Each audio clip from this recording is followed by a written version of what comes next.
இப்போ நம்ம தக்காளி சாதம் பிரியாணி ஸ்டைலில் செய்ய போகிறோம்.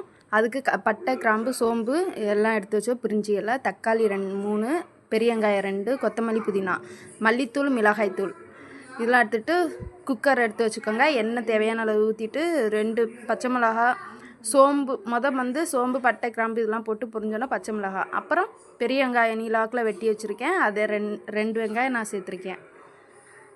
1 கப் அரிசிக்கு நல்லா வதக்கி பொன்னிறமாக ஆறத்தண்டி நல்லா வதக்குங்க.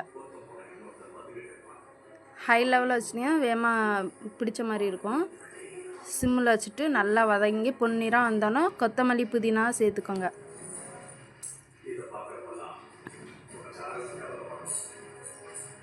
நல்லா வதங்கினோன்னா அடுத்ததாக இஞ்சி பூண்டு பேஸ்ட்டு சேர்க்கணும்.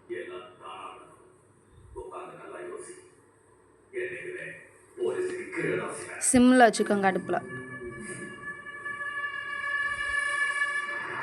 1 ஸ்பூன் இஞ்சி பூண்டு பேஸ்ட்டு நல்லா வதங்கினோன்னா சிம்மில் இருக்கணும், இல்லைன்னா வேகமாக கறியிடும். அடுத்து தக்காளி 3 தக்காளி நான் எடுத்திருக்கேன். 3 தக்காளி போட்டு நல்லா வதக்கி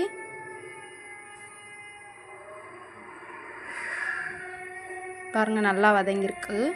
இன்னும் கொஞ்சம் வதங்கணும். இப்போ நல்லா கொஞ்சம் வதங்கிடுச்சு. எனக்கு தக்காளி கொஞ்சம் காய், அதனால அந்தளவுக்கு இல்லை. இதே நல்லா பழமாக எடுத்துக்கோங்க, அது நல்லாயிருக்கும்.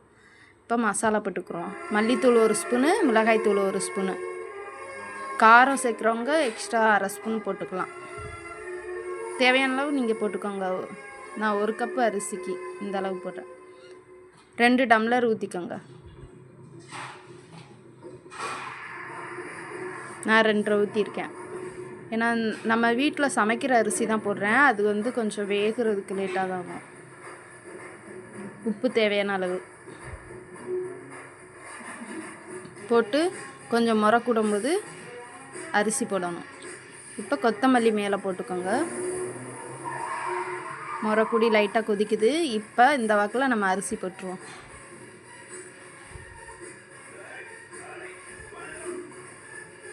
அரிசி போட்டாச்சு. இப்போ அதை நல்லா கிண்டி இது பண்ணணும். தண்ணி அரிசியை ஒட்டினாப்பில் வரும். அரிசி மேலே இருக்கிறது தெரியும். இப்போ தண்ணியில் அரிசி தெரியலை பார்த்தீங்களா?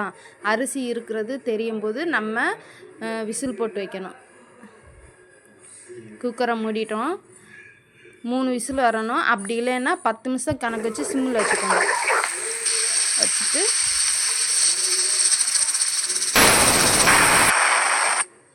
எனக்கு 3 விசில் வந்துருச்சு. ஆஃப் பண்ணியாச்சு. இப்போ ப்ரெஷர்லாம் இறங்கினோன்னே ஓப்பன் பண்ணி பார்க்கணும் கரெக்டாக இருக்கணும். எனக்கு நல்லா உதிரியாக இருந்திருக்கு சோறு. இது மாதிரி ட்ரை பண்ணுங்கள். நல்லா பிரியாணி ஸ்டைலில் நல்லா மணக்கும். தேங்க்யூ ஃபார் வாட்சிங்.